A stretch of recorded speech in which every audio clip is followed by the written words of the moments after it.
Here's some of the stories trending this week at NASA.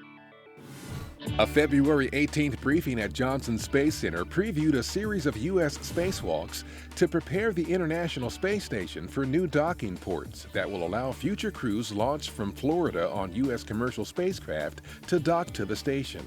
On the first EVA, scheduled for no earlier than February 21st, NASA astronauts Barry Wilmore and Terry Virts will prepare cables and communications gear for the two new international docking adapters, built by Boeing and scheduled for delivery on a pair of SpaceX flights this year.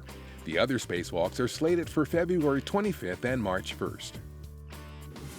ESA's fifth and final automated transfer vehicle, or ATV, undocked from the space station February 14th and disintegrated in Earth's atmosphere the following day while deorbiting. The European Space Agency's fleet of 5 ATVs began servicing the space station in the spring of 2008, delivering approximately 34 tons of supplies since then.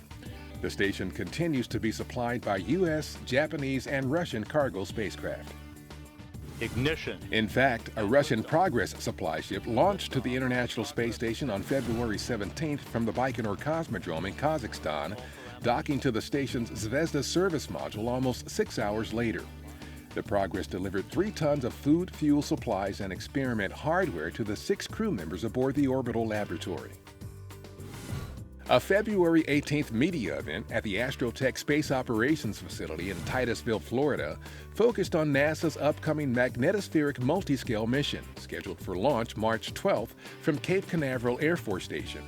The mission will study how magnetic fields around Earth connect and disconnect, converting magnetic energy into particle energy via a mysterious process known as magnetic reconnection.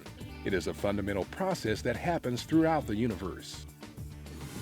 In an effort to improve the safety, reliability, and aerodynamic stability of the Orion crew module's main landing parachutes, a team of investigators led by NASA recently tested 13 different parachute configurations in one of the National Full-Scale Aerodynamics Complex wind tunnels at Ames Research Center in California.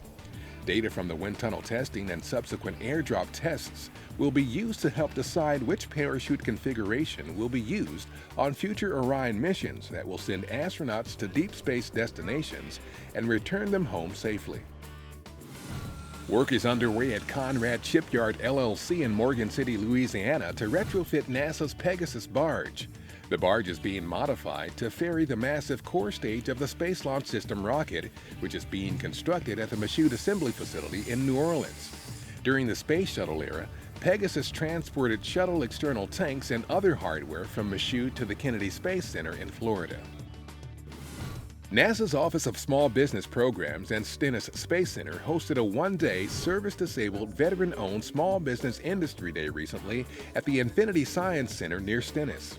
The event provided participants a chance to collect information on small business opportunities and to network with NASA personnel and contractor representatives. Glenn Delgado, Associate Administrator of NASA's Office of Small Business Programs, was on hand for an awards presentation. And that's what's up this week at NASA. For more on these and other stories, follow us on social media and visit www.nasa.gov/twan.